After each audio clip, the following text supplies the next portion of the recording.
United States Olympic prospects. The amateur team, he fought internationally 21 times, but he gave it all up to turn pro. And as somebody said, you certainly can't eat medals and trophies. His professional boxing record is 1 win and 2 defeats. Edward Rackley. His opponent, coming out of the blue corner, weighing in at 138 1/2 pounds, wearing red trunks with a white trim, from Dallas, Texas, undefeated through his first 2 professional bouts, both by knockouts, Cedric Rose.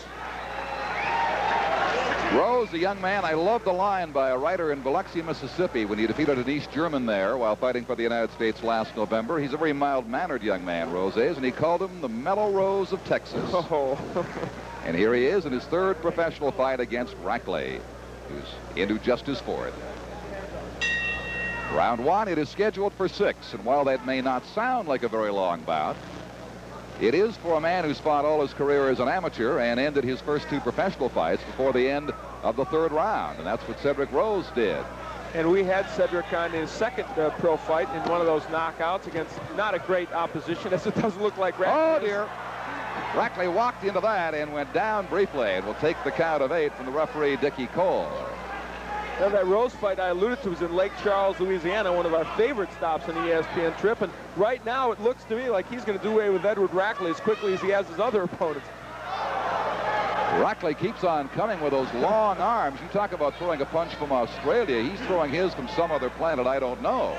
Edward Rackley is not the most stylish fighter we've ever seen here on ESPN. I think we can say that. He's down again.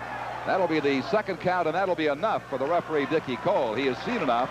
Rackley is taken out by Cedric Rose, who ends it very, very early. And Cedric Rose, all the class certainly in the ring between those two. And his seasoning, his experience, fighting for the United States against the Soviets, the East Germans, the Cubans, where he acquitted himself very well, winning 19 of 21. Looks to be on his way to a good pro career, but you couldn't tell by the opponent he had tonight. Well, indeed, that was the case in Lake Charles also. I think that even in his 1st, 2nd, and 3rd pro fight, Cedric Rose face better competition. With all that amateur experience, it's ludicrous for him to be facing these kind of fighters, really. He continues.